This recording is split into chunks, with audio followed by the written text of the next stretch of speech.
करने वाले हैं, वह सिद्धांत जिस पर अकबर की धार्मिक नीति निर्भर थी उसे हम किस नाम से जानते हैं? सुलह-ए-कुल के नाम से। दूसरा पॉइंट इसमें हम लोग क्या रहेगा?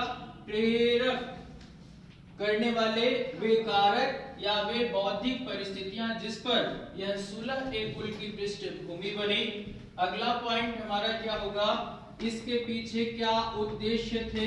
नेक्स्ट पॉइंट क्या है? धार्मिक नीति के विभिन्न चरण, और लास्ट में क्या है? उसका प्रभाव।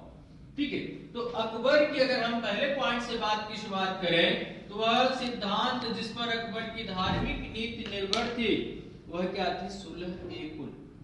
अब सुलह-ए-कुल की अगर बात करें तो हम लोग कह सकते हैं कि मुगलों द्वारा उनके शासन व्यवस्था के तहत हमें जो उदारता देखने को मिलता है, जो समानता देखने को मिलता है, जो सहिष्णुता देखने को मिलता है, इन नीतियों को अगर हम बात करें इसका आधार हमें अकबर के सुलह-ए-कुल के तहत ही देखने को मिलता है। अब सवाल उठता है कि सुलह-ए-कुल था क्या?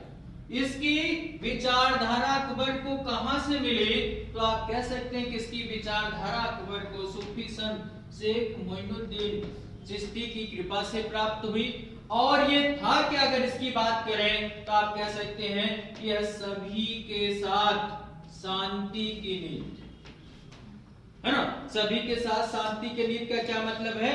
ठीक है, कि जो भारत विभिन्न धर्मों और संप्रदायों वाला देश रहा है, उस देश के भीतर जो हर तरह के, हर संप्रदाय के लोग हैं, सबके साथ समानता की नीति अपनाई जा सके, सबके साथ सहिष्णुता की नीति और सभी के साथ समानता की नीति। यही अर्थात आप कह सकते हैं अकबर जो राजनीतिक उदारता, सांस्कृतिक सहिष्णुता, धार्मिक सहिष्णुता, इन सभी का जो आधार था वो क्या था? सुलह-ए-कुल ही था।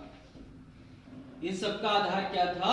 सुलह-ए-कुल था। अब सवाल यहाँ पर उठता है कि क्या अकबर के सुलह-ए-कुल का ये जो, या कहें कि वो सिद्धांत जहां से लिया उसका केवल यही सूफी संत शेख मोइनुद्दीन चिश्ती के द्वारा या उनकी कृपा से जो प्राप्त हुआ सिद्धांत था वो था कि कुछ और भी?